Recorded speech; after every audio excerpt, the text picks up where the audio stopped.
everyone. Hi, good morning, good afternoon, or good evening, based on where you're watching me from. My name is Nosneye, but my full name is Chineye. Um, so this is actually my first time making a YouTube video.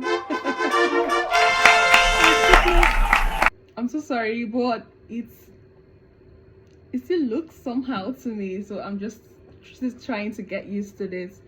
So yes, I am here to talk about my experiences during my process of becoming a UK nurse. So I'm just going to give you all a rundown. But before I start, I honestly hope that you enjoyed this video, and please, if you are still new here, just try to subscribe to my YouTube channel, and please press the like button as well. Thank you very much.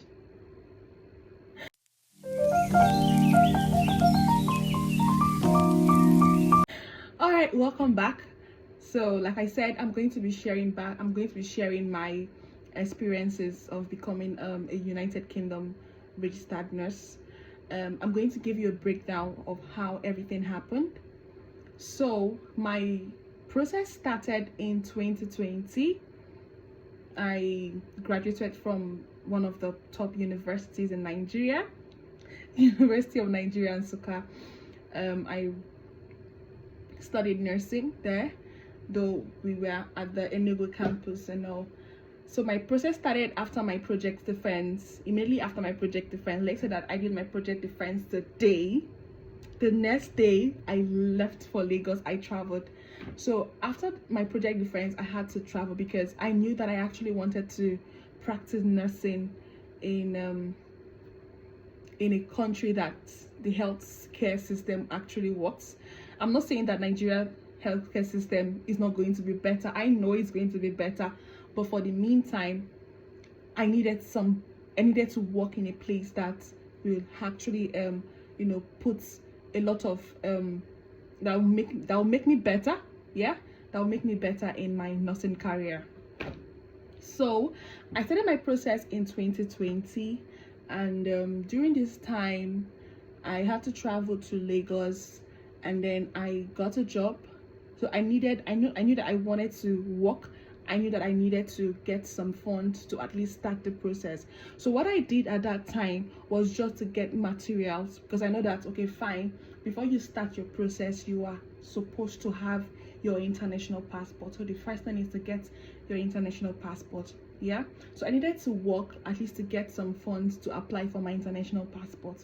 Okay, so after my project defense, I left for Lagos, and luckily for me, I was able to get a job just around the place I was staying. Yeah, just around the place I was staying. And at that time I was being paid 60,000 naira per month, and I'm so grateful to Dr. Ben for that. Really, can imagine a new graduate that just came out from school and you're being paid 60,000 naira per month at that time, 2021 now, and it's really helped. So 2020, 2021, I worked with the Twin Heads Medical Center, and sincerely speaking, that hospital really helped me a lot. The experiences I got. One good thing about me is that I love taking new experiences. I love challenges. So when I started working there, everyone thought I've been working everyone thought I've had years of experience because of the way I was working, the way I I always ask questions, and the way I handle my patients, I always make them smile. So they actually thought I've had, a long-term experience in nursing, but no, that was my first time working in a hospital. So I worked there for some time, and after that I had to start my internship program, because after you've done your BSc as a nurse, you're expected to run a 1-year internship in a tertiary hospital. So when I started my internship, before I started my internship, I've already left the place I was working, but then I got another job in an insurance company in Lagos. So I was working with the insurance company, and luckily for me, it was a remote work. So I was working from home, and I'm so grateful. Like, God has just been bringing the right people my way. All my bosses have been like, they have been so supportive and they have been so amazing. I know they might see this video, guys, they might see this video, and SARS, I am so grateful. I am so grateful to Dr. Ben. I am so grateful to Mr. Ebel. Thank you so much for your love and your support when I needed you most. In fact, they are my destiny helpers. So when I got the job with the insurance company, they allowed me to work from Ibadan, because I did my internship in University College Hospital in Ibadan. So I was doing both my internship and also I was working at home. So I will go to hospital, I will do the 8 hours job, I'll do my night shift, I'll do my day shift, and then I'll still come back to the house to work. My roommates then, because I worked as a customer service, as a customer service agent, so I was always taking calls, I was always replying mails and a lot of it. So my roommate was like, how do you do this? Like, how do you cope? How do you do this? I am so thankful to Love It as well, because she was really patient with me. I know I can be a pain in the ass, but she was really patient with me. So I'm so thankful to Love It as well. So after my internship, during my internship, that was when I was able to get my international passport. So I got my international passport, and then I started reading for my IELTS, because you can't apply for your IELTS without your international passport. So thank God for me, I was able to save enough money. I got my international passport, I did my IELTS, I applied for IELTS, and then I wrote my IELTS in February. That was February 2023. And I am so thankful to God, the results came out and I passed. So that was one of the good things. I passed my IELTS in one sitting, and I am super grateful to God about that. So after my IELTS, the next thing was to get my CBT, or to do my verification, sorry. So I did my verification, and the verification is expected of you to submit some documents during your verification. You have to submit your nursing certificate and your license as well. But my school did not give me my certificate. They said it's after my internship program, and my internship program was meant to end in March, April. So I had to wait till March, April. So, and sincerely, I didn't know God was actually doing something for me at that time. You know, that was still the same period that I don't know if you guys have heard about this Ibadan CBT Center saga. That was the same period. That was the same period that happened. So if I had done my verification at that time, I would have written in Ibadan and I would have been affected, God forbid. But I'm so grateful that delay happened, and after my internship, I went back to Enugu. I got my certificate, got my license, and then I applied for my verification. Then during the time I was waiting for my verification to come out, my NYSC was due. So I went for my NYSC campaign, and I did that in Adamawa State. So while I was in Adamawa, when I was in my camp, you know, the 3 weeks camping that you normally, that we go to, right? While I was in a camp, because I started applying for jobs immediately after my IELTS exams, even when I've not gotten my CBT. So while I was in camp, I got a job interview, and they said the job interview was to be in 2 days' time. So I was expected to do that job interview while in the camp. So I had to fix a time with them. I told them no problem.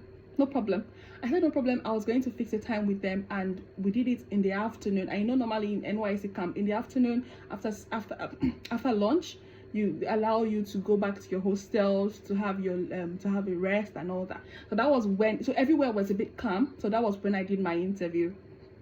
After my interview, it was very funny because I was literally, you know, Adamawa sun was not good on my skin. It's a beautiful state, no doubt, but the sun was so hot. I was sweating. Even my interviewers, they were like, "Are you okay? Are you okay? Are you sure you're fine?" I kept on telling them I'm fine. Let's just finish this. And I'm in the community. I'm doing my program in community. They're like, "Oh, okay." And the job interview was actually for a community nurse. So it's like they understood what I was going through. So after that, the results came out and I didn't get the job, unfortunately. But did I tell you guys that I kept on, all the job offers I kept on applying for, I always wake up every morning with an unfortunate mail. So I'm always waking up with an unfortunate mail. But then I kept on pushing. I knew that I wanted to leave this country. I knew that I wanted to leave the country in the next 3 months. I kept on pushing and pushing and pushing. So I kept on applying for jobs, and immediately after my camping, I stayed back in Adamawa State for another few days. I reported to my PPA, and then during that time, I noticed that Adamawa State had a center for CBT, so my verification was already due. Well, it was already approved. Then I went ahead to write my CBT exams in Adamawa State. I wrote my CBT in Adamawa State. So after my CBT exams, I told my roommate then, my NYC roommate then, that, see, I'm not going to be long here. I'm going to get this job and I'm going to leave the state. And I'm so grateful because, like I said, everything I say always happen. Like, I've always been someone that is positive about my life. I always say positive things about myself. No matter, even if I know that I'm in a deep mess, I still say positive things about myself in that mess. And I see myself coming out of it very strongly. Very strong. Sorry, pardon my English. I'm still nervous, sorry. So I wrote my exams and I started applying for jobs. So the trick I did was I sent over 20 to 30 track jobs in a day, and I kept on sending back to back. And another thing is, I had to leave my job, the insurance company that I was working. I had to leave the job because I needed to focus on the job application, and also they said they did not want their customer service agents working from home. They needed everyone to start working from the office. So I just had to leave it because I know I was not going back to Lagos. I know that from Adamawa State I'm leaving. That was what I told myself. From Adamawa State, me going to Lagos is either I want to travel to UK from Lagos. That was what I told myself. So I started applying for jobs. I sent out cold mails. I sent out mails to care homes, sent out mails to my focus was mainly in NHS jobs. And in June I got three interviews. I got 2 interviews, in June. And in the same June, remember the first interview that I did while in camp? They sent me a mail and they told me that they apologized, and they said they wanted to reschedule another interview with me. So I accepted that. So that means I had 3 interviews to do again in June. So after that, after the 3 interviews, and what happened at that time was that my phone spoiled. I was using my roommate's phone for the 3 interviews. Love it. I love you so much. Thank you so much. So I was using my roommate's phone for these interviews. That was in June. Then in July, the 3 interviews came out positive. So I was to choose one offer out of the 3. So luckily, after much prayers, and I checked the contracts, checked the hospital, and then I checked the one that I'll be able to grow career wise. I had to go with the one I'm currently in. So yeah, that happened. July, I got the offer. August started the process. I even thought they were going to take so long, so I was just calm about it. But then boom, October, they told me to apply for my visa, and the same October I came into UK. And I am so grateful to God.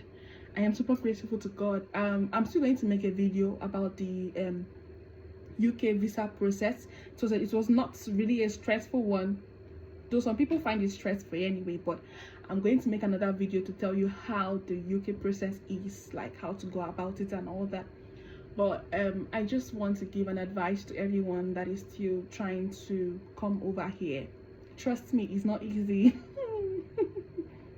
In my job in Nigeria, we worked for 8 to 10 hours. 8 hours, yes, but here you work 12 hours and you'll be on your feet all through.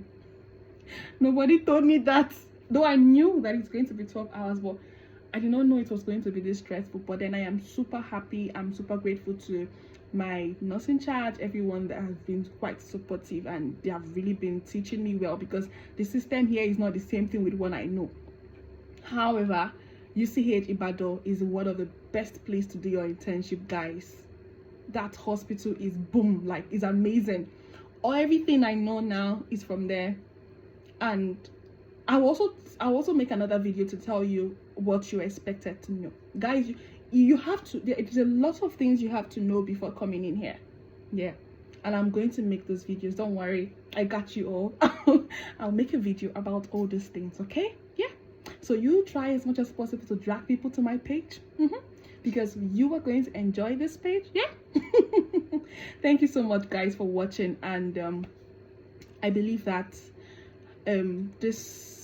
my short story is going to change someone's mind, and then, you know, help them as well to come in, and you're going to enjoy this place. Yes, so please don't give up, keep pushing. I'll make more videos that will really help everyone to be better and to come in here without any stress. And if you have any questions at all, don't hesitate to send me a message here. Okay, I would also drop my email address, so just in case you have more questions based on the materials to read during IELTS, I'm going to make videos about that as well. But in case you need anything at all, advice, coaching, mentorship, just reach out to me. You can send me a mail. I'll drop my email address so that someone can always reach out to me. Okay, all right, thank you so much for watching this video. I am super grateful that you are here, and I love you. I do. Bye for now. Bye.